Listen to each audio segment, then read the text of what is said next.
Este é o Echo. Um balão gigante de metal lançado pela NASA na década de 1960. Conhecido como o satélite mais bonito já lançado, ele não tinha componentes eletrônicos, simplesmente refletia sinais de rádio ao redor do mundo, com sua superfície espelhada.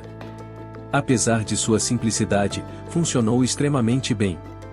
Logo após o lançamento, o presidente Eisenhower enviou uma mensagem de voz da Califórnia para Nova Jersey. This is President Eisenhower speaking. It is a great personal satisfaction to participate in this first experiment in communications. Até então, toda a comunicação global dependia de um labirinto de cabos submarinos, então a ideia de comunicação via satélite era revolucionária. Mas nem todos acreditavam que funcionaria. Alguns engenheiros pensavam que a ionosfera da Terra bloquearia qualquer onda de rádio que tentasse atravessá-la. Assim, antes de o Echo ser lançado, a NASA precisou provar que a comunicação via satélite era viável.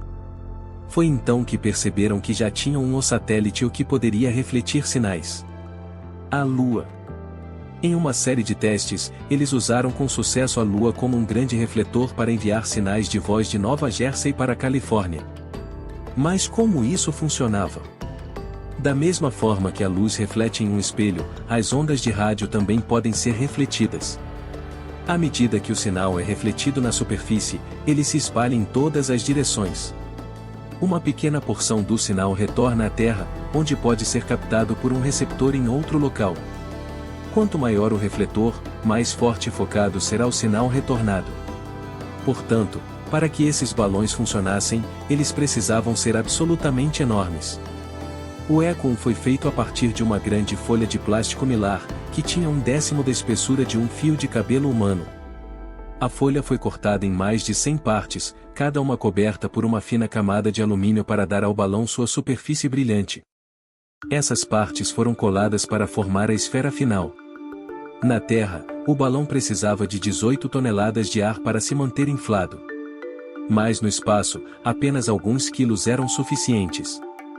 Pois não há atmosfera para exercer pressão sobre o balão. Uma vez finalizado, a NASA inflou o Echo pela primeira vez em 1958, e este enorme balão ganhou vida. Este seria, de longe, o maior objeto já lançado ao espaço. A única maneira de colocá-lo em órbita era comprimindo-o para depois inflá-lo no espaço, o que provou ser um grande desafio. Sem seu próprio suprimento de ar, como o Echo se inflaria? Bem, um suprimento de ar fresco era levado até o balão todos os meses pela nave estelar Enterprise. Brincadeira! Nenhuma nave estelar foi usada no projeto Echo. Para transformar o Echo de um pacote compacto em uma estrutura totalmente inflada no espaço, ele utilizava pequenos recipientes de ácido benjóico, um pó especial, que passa de sólido a gás quando exposto ao calor. Assim que o balão foi liberado no espaço, o calor do Sol rapidamente transformou o ácido benjóico em gás, fazendo com que ele se expandisse dentro do balão. Em questão de segundos, o balão gigantesco estaria totalmente inflado. Porém, ser um objeto tão grande no espaço tornava um alvo fácil para micrometeoritos. Para combater pequenos furos, o Echo carregava mais ácido benjóico, que poderia ser liberado para manter a pressão. Já o Echo 2 teve uma solução melhor. Sua superfície também era feita de milar, mas foi sanduichada entre duas folhas de alumínio. Quando o balão era pressurizado, o alumínio se esticava, tornando a estrutura mais rígida. Isso permitia que o balão mantivesse sua forma mesmo se atingido por micrometeoritos. Esses balões gigantes e brilhantes acabaram sendo extremamente visíveis. Durante uma década inteira, foram alguns dos objetos mais brilhantes no céu noturno, até mais brilhantes que a Estrela do Norte. Algo essencial para sua função. Para enviar e receber sinais, as estações terrestres precisavam rastrear e apontar suas antenas diretamente para o balão conforme ele se movia pelo céu. Isso só era possível quando o balão estava visível sobre a parte da Terra onde a comunicação era necessária, e durante o crepúsculo, quando o Sol iluminava os balões. Quando os balões não podiam ser vistos a olho nu, a rede de rastreamento da NASA entrava em ação, prevendo e monitorando as órbitas dos satélites. O Echo 2 incluía um farol de rastreamento que enviava pulsos, facilitando seu rastreamento durante o dia.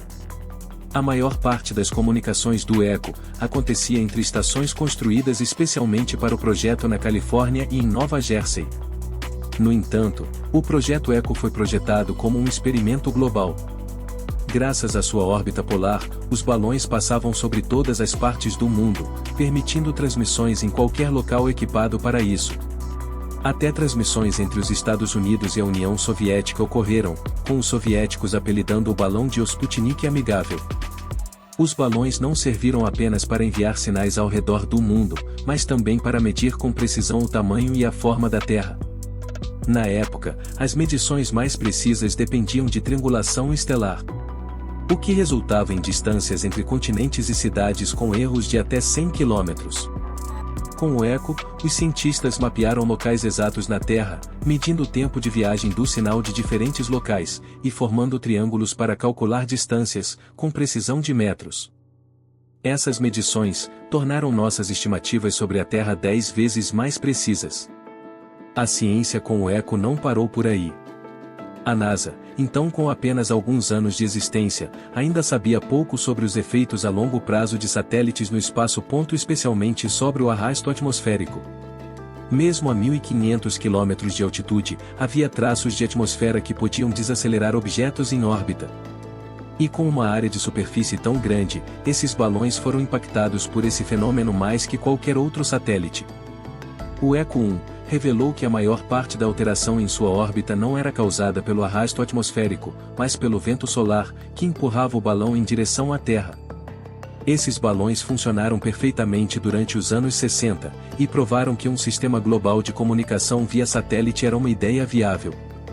Durante seu tempo no espaço, esses balões icônicos ensinaram a NASA muito mais do que eles jamais poderiam ter imaginado. O receptor usado para captar os sinais do ECHO ajudou a descobrir o Big Bang. E os materiais desenvolvidos para o ECHO ainda são utilizados em espaçonaves até hoje. Embora esses tipos de satélites não tenham se popularizado, seu legado como o primeiro passo na comunicação espacial permanece vivo. ECHO 1 e 2 serão sempre lembrados como os satélites mais bonitos já feitos.